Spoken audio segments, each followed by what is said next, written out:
ବ୍ୟାକଫୁଟ୍ରେ ମୋହନ ସରକାର। ଓଡ଼ିଶାର ମୁଖ୍ୟମନ୍ତ୍ରୀ କିଏ, ମୋହନ ନା ନବୀନ?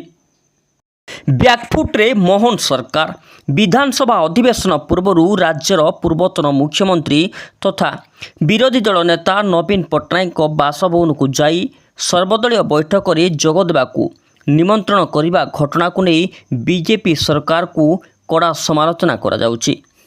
ବିଧାନସଭା ପୂର୍ବରୁ ବାଚସ୍ପତି ସର୍ବଦଳୀୟ ବୈଠକ ଡାକନ୍ତି, କିନ୍ତୁ ବିରୋଧୀ ଦଳ ନେତାଙ୍କ ବାସଭବନକୁ ନିଜେ ମୁଖ୍ୟମନ୍ତ୍ରୀ ଯାଇ ନିମନ୍ତ୍ରଣ କରିବା ତଥା ଆଲୋଚନା କରିବା କେବେ ଦେଖାଦେଇ ନଥିବା ବେଳେ ଏହା ନୂଆ ବିଜେପି ସରକାରଙ୍କ ଦୁର୍ବଳତା କି ବୋଲି ବୁଦ୍ଧିଜୀବୀ ମହଲରେ ଆଲୋଚନା ହେଉଛି।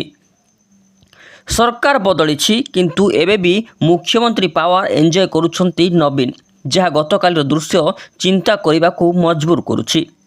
ବାସ୍ତବରେ ଓଡ଼ିଶାର ମୁଖ୍ୟମନ୍ତ୍ରୀ ମୋହନ ନା ନବୀନ, ଏହାକୁ ନେଇ ରାଜନୈତିକ ମହଲରେ ବେଶ ଚର୍ଚ୍ଚା ହେଉଛି।